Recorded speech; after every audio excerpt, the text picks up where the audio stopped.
Unless a staff member or an employee feels valued, they're not going to be able to do their best work. They have to feel safe and valued.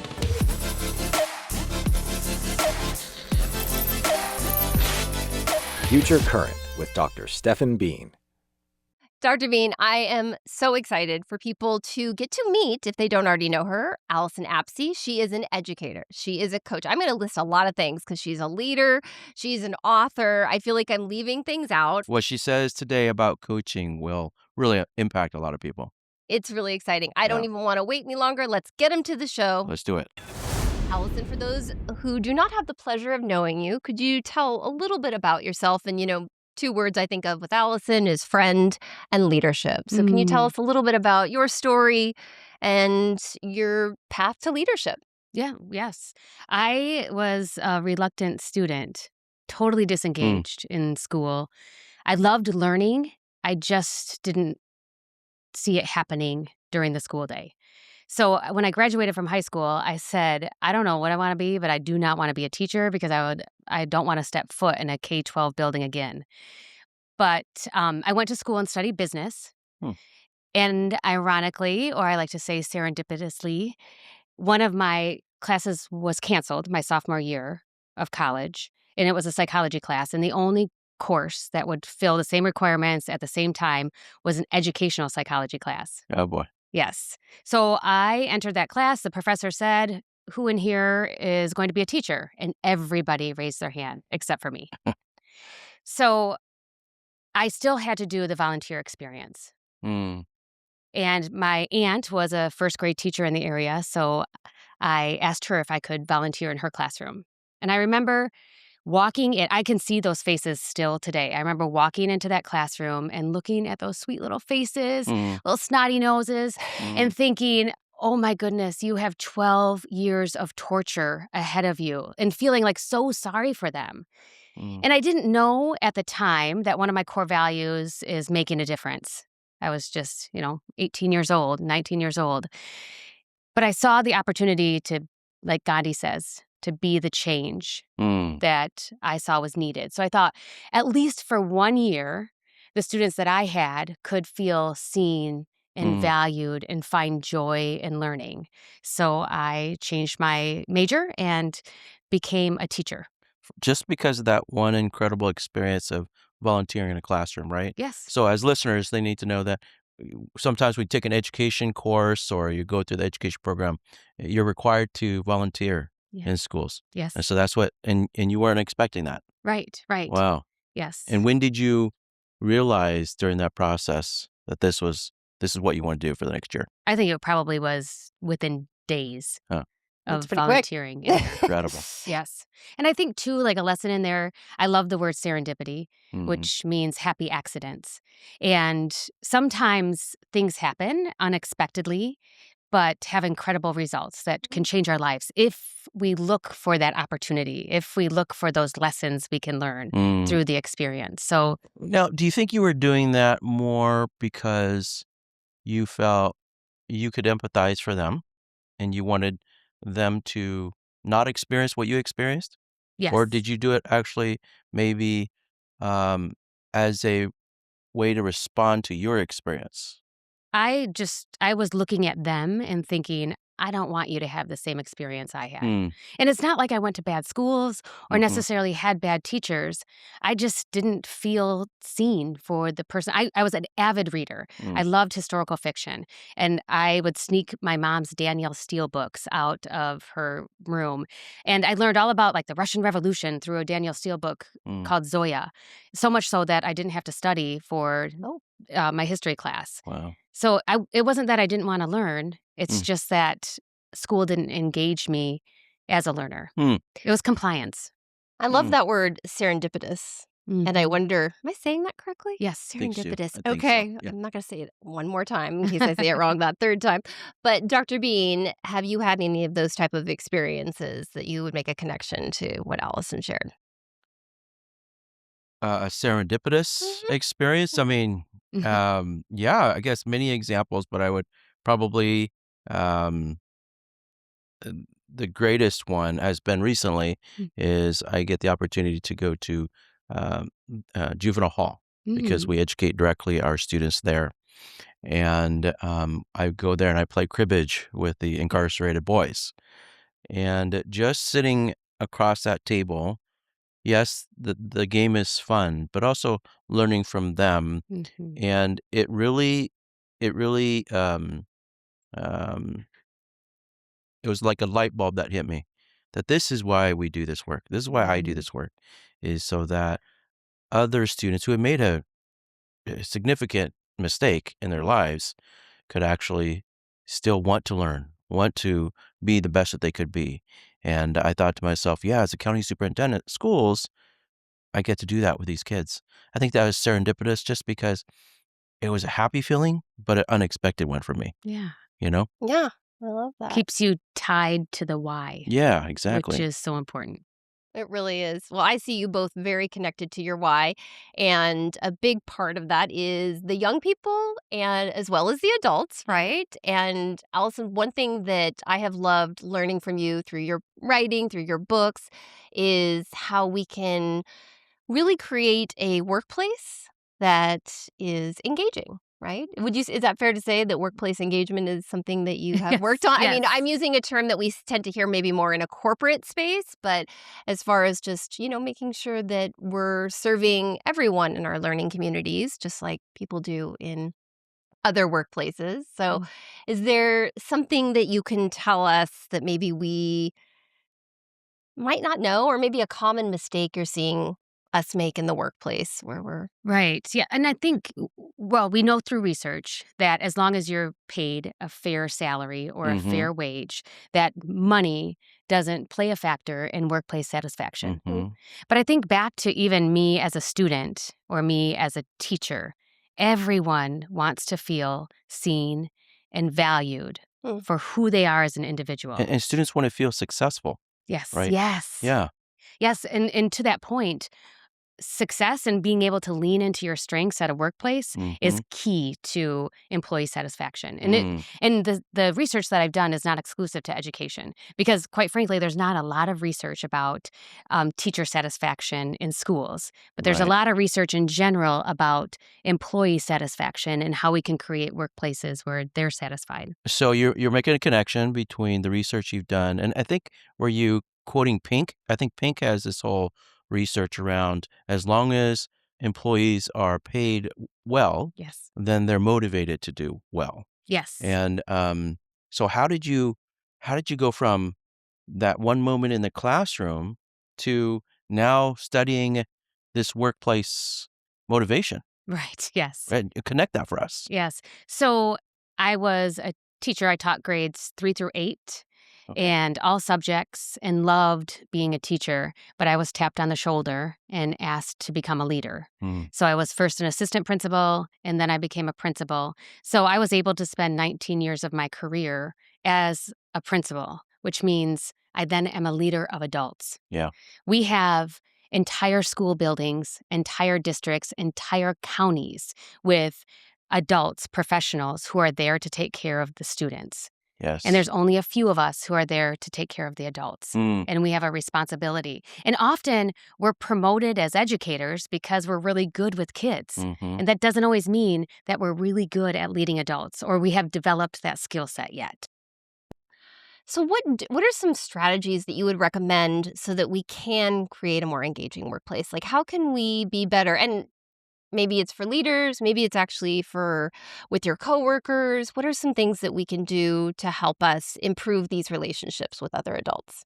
So when asked, and I ask teachers typically, when asked what might make you feel unsafe at school, every single time, what rises to the top is interpersonal relationships. Yes. And it's interpersonal relationships with their leaders Mhm. and actually, even more often, their colleagues. Mm.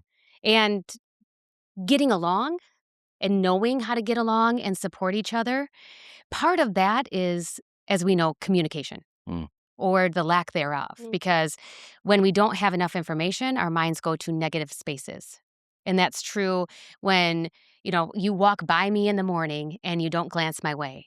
Immediately we're thinking, what did I do? Are you mad at me? Mhm. And you might not even have entered that person's consciousness. That's right. So we have to be really deliberate in our attempts to support each other, because then we feel like we can conquer the world. But if we feel like we have people judging us, Hmm.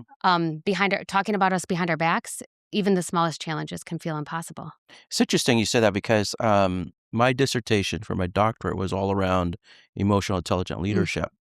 And what you're talking about is there are some leaders that may not be aware that they emote Mhm. a certain message, unspoken message Yeah, that the receiver takes as being, oh, they're angry at me, right. or they're upset, or they're happy, right? And so, tell us more about this research you've done around, uh, you know, workforce places that have been successful is because directly correlated to the leader with a stronger EQ. Have you found that correlation?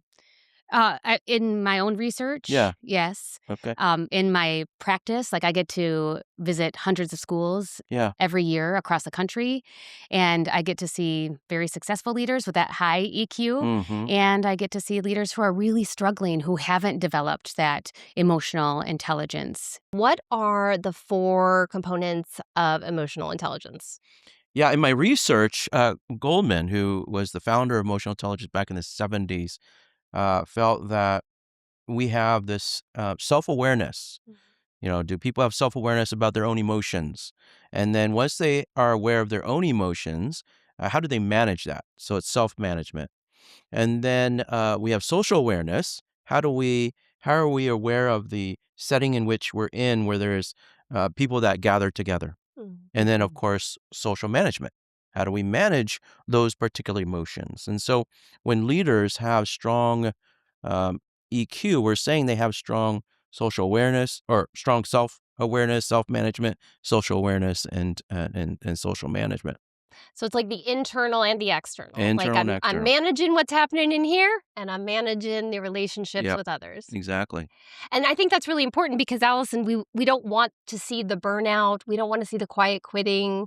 Right. And so that's really, really helpful. Is there anything else you feel like is a good tip for people as far as how they can help prevent burnout? Well, it's interesting because Goldman also did some research around leadership styles. Mm-hmm. And he identified 6 different leadership styles, and 4 of the 6 are effective, and 2 of the 6 are ineffective. Like coercion is ineffective. Yeah. Now, we have to be situational leaders. There are Mm-hmm. times when we have to like pull somebody off back onto the curb when they're about to walk in front of traffic. Mm-hmm. Like that's Mm-hmm. coercion, and that's fine because we're keeping them safe, right? Mm-hmm. Mm-hmm. But of those 6 leadership styles, one that is very effective is used infrequently among leaders, and that's coaching. Interesting. Yeah. We don't know how to coach. And as Mm. leaders, we're often not coachable Mm. because we think we're hired into this position because I have all the answers.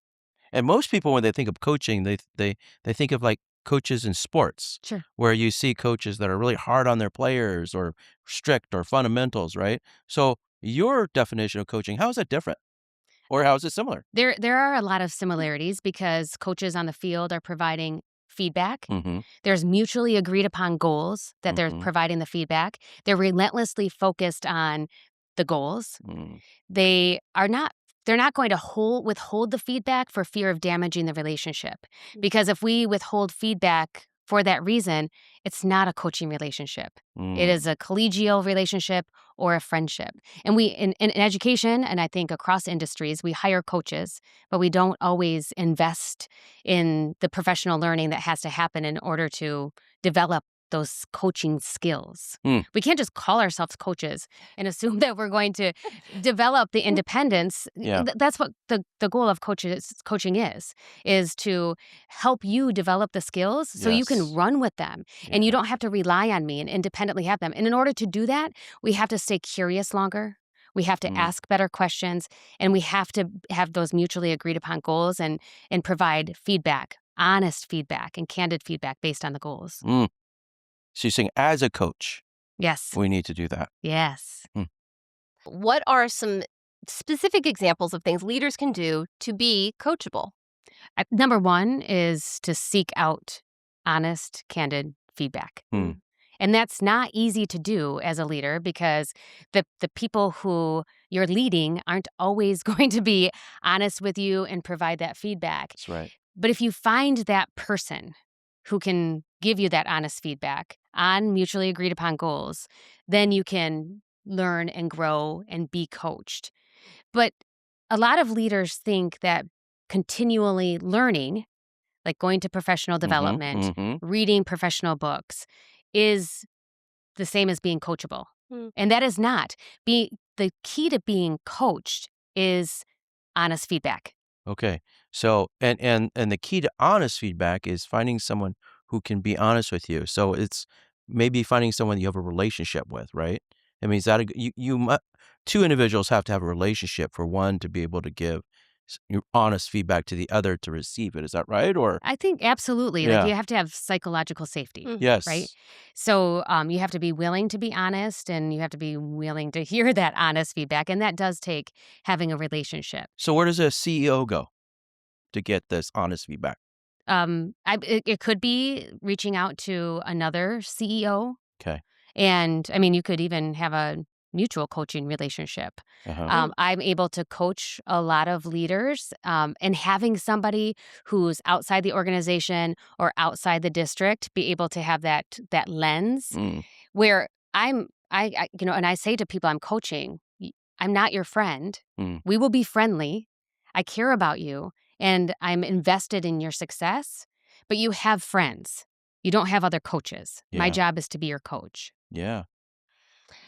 So, Dr. Bean, I'm going to just pay you a little compliment here because I think as I'm hearing Allyson talk about this, the person can't just say, I'd like your feedback, and then do nothing with it or create conditions where they don't feel like it's actually safe to share that feedback. And I've been working with you for over a year now, and you are really good at that. Was there, like, I feel like I can share something with you and it's gonna be safe. It's not there's not gonna be retribution or anything like that, and was there someone that did that for you to model that? Is that how you came to lead like that? Yeah, I think it's also part of connected to EQ, right? So, Mm. if I believe that I have a strong EQ in that I build strong relationships with people, Mm.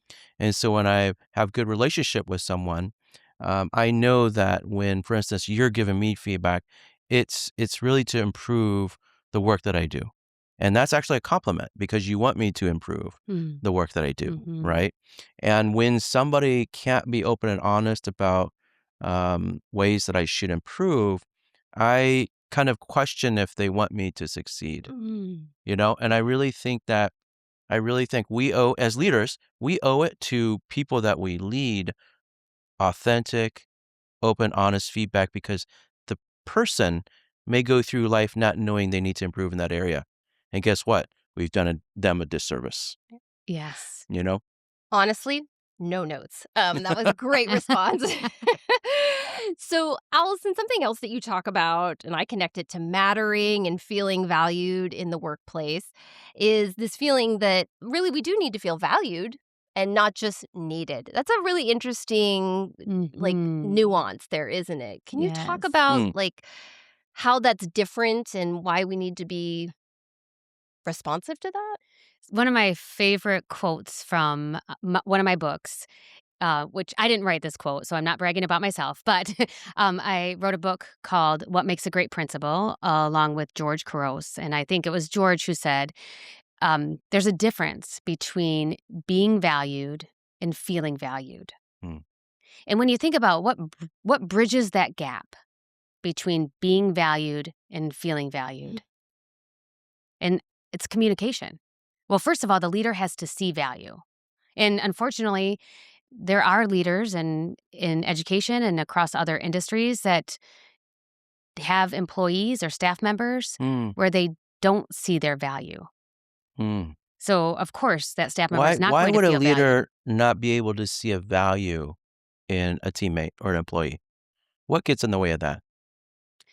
I I think, s- I don't know, candidly, like sometimes they are annoyed by the person. Mhm, Sometimes there's a personality conflict. mm, Sometimes the leader's ego might get in the way of Mhm. seeing the value in that person. Maybe they feel threatened by the person. I think there's all sorts of reasons why a leader might not see the value in one of their employees or staff members. Mm. And sometimes, like if you're going to keep that person, you have to look for it. Mm, And mm, sometimes you have to dig deep to try to figure that out. But mm. unless a staff member or an employee feels valued, they're not going to be able to do their best work.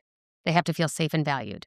Is that like seeing people through an asset perspective, right? And Yes. looking for the best in people, looking for those strengths, and really empowering those strengths versus seeing somebody in a negative light all the time, and or seeing the weaknesses of an individual. Because let's face it, we're human beings, so sometimes a weakness in another person may be a pet peeve, right? So we have to do Absolutely. a lot of hard work to see people through an asset lens. Yes. Is that what you're talking about? 100%. Yes. And it kind of goes to earlier you were alluding to our negativity bias, where we tend to assume the negative. We tend to see the negative, even if that's not really there. So there's actually another side to it. It might not even be how the leader feels, Mm. Right. but it's their perception of it. Is that fair to say?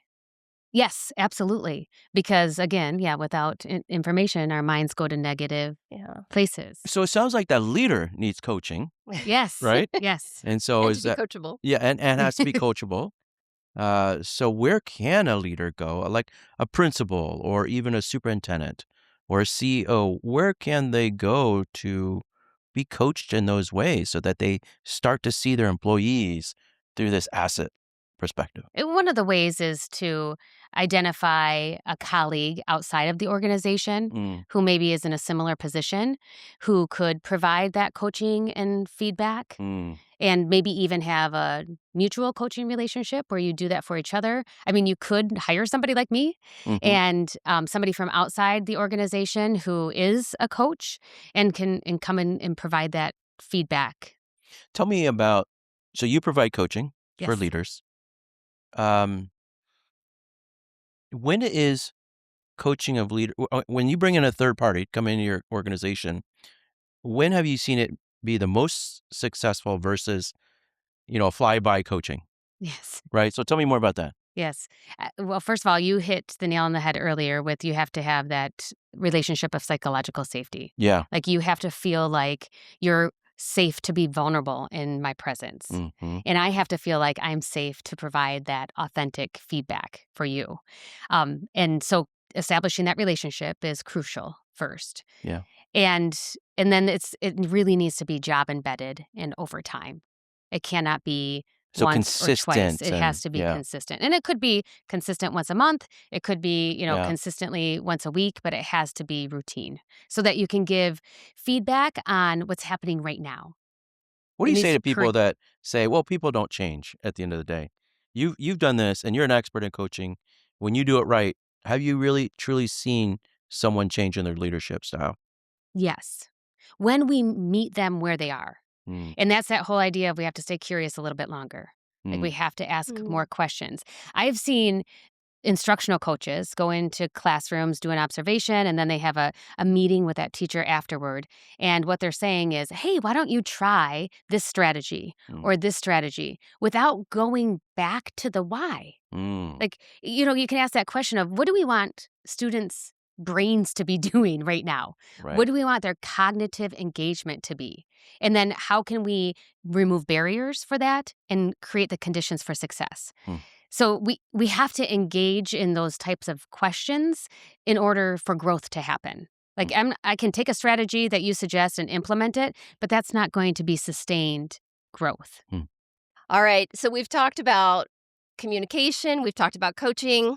I've got another C word that we should talk about, and that is collaboration. And mm. so, Dr. Bean, revealing to you for the first time ever, we have this data for you. This was something that Allyson provided and wanted to share. And for those who are Wow. listening, I'm going to go ahead and read this to you. So it says, I have been in at least one workplace collaboration that was absolutely horrendous. And when asked yes or no, 72% of people said yes Hmm. to absolutely horrendous. That's not soft language. So, Allyson, why did you want us to talk about this data? Why So is this resonating with you? this is a data point from a woman who her name is Deb Mashik, and she conducted a workplace collaboration survey, 1,100 full-time employees, and she used this specific language because she thought, like, no way is anybody going to say yes, absolutely horrendous, Yeah. and then was shocked to learn that 72% of these full-time employees Wow. said they have been involved in this absolutely horrendous collaboration scenario. All caps. All Absolutely. caps. So we know that collaboration is important. Dr. Bean, I'd love to know from you, what do you see as the role of collaboration in the workplace? Oh, I think that, and I say this quite often in every leadership opportunity, we have to involve those who are most affected by decisions in the decision-making process. Mm. And you do that through collaboration. Mm. You bring them into the room and you just noodle through ideas, test ideas, and that's true collaboration when people can say, yes, my voice is in that, my vision is in that. Um, but I think it starts with what you said, Allison, a long time ago, and that is you have to build That's how you build relationships, by the way. Mm. I also think it's real-time relationship building when you collaborate. Yes. Yeah. I also think it's real-time professional development when you collaborate. I think that's the best way to do both. Yeah. Yes. I wanted to mention that Deb Mashik had a follow-up question to this, and she asked, how many of you who has participated in any professional learning around collaboration?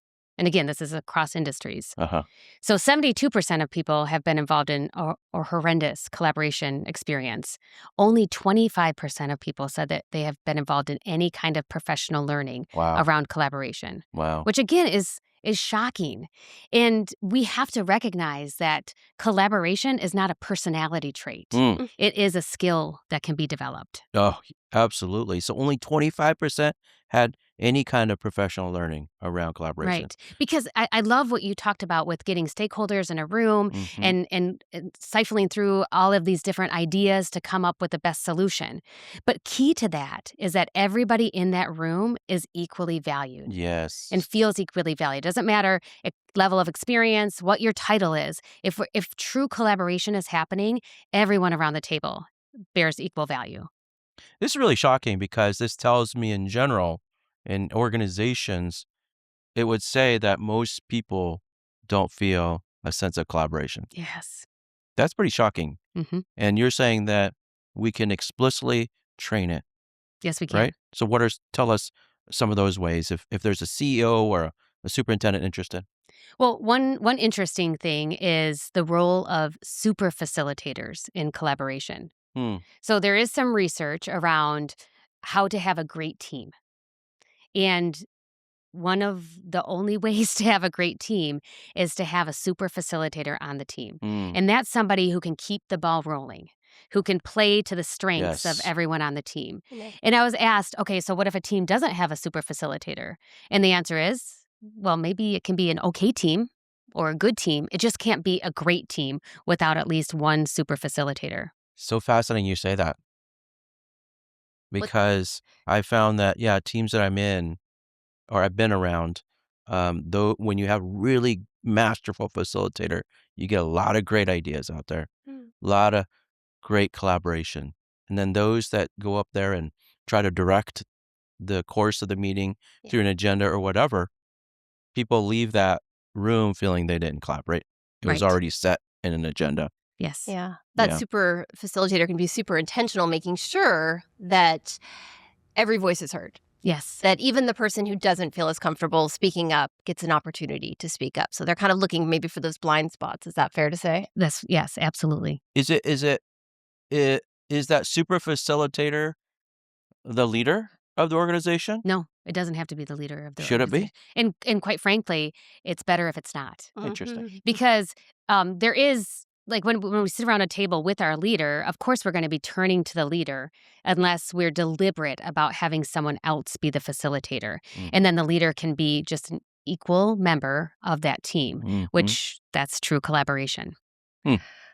My goodness. Okay, I could talk to you both for hours, but I know we got to let you guys go here. So here at Future Current, we like to end with something giving you hope. So, what is something that gives you hope about the future of leadership, of work? We'll leave it pretty wide open, but just something that's giving you hope moving forward. So my dad likes to watch the news, and Oh, the CNN effect. yes, You got to be yes. careful what you intake. And so my dad's like, I hear all of these things, Allison, and you're traveling around the country and you're in schools from coast to coast. So tell me what's really going on. And I can honestly say the work that happens in schools and districts gives me hope every single day. Oh, wonderful. There are people just nose to the grindstone trying to do their best work for student outcomes. And all of the skills we talked about today, collaboration, communication, being coachable, they all can be developed. Mhm. They're not innate or not innate. So that gives me hope. Mm.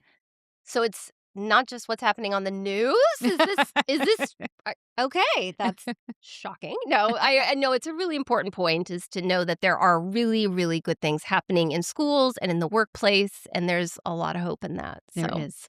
Dr. Bean, anything to add as we conclude with hope, and then we'll ask Allison to share how people can stay connected to her. Yeah, as I think about the 3 C's that we've talked about today, I actually think that it can also resonate with parents and students. It doesn't have to only involve, executive directors or CEOs or superintendents are not the only ones that can be coachable, that can collaborate and communicate. Mm-hmm. If you have all 3 of those as a parent and you're working with your child and your family through those 3 C's, you're going to have a really strong family. So I think that gives me a hope for the future is that there are tangible ways that we can build our families and our communities through what we've talked about today. Love it. That's beautiful. Allison, how can people stay connected to you? We'll put it in the show notes, Okay, wonderful. So, but say it out loud anyway. okay.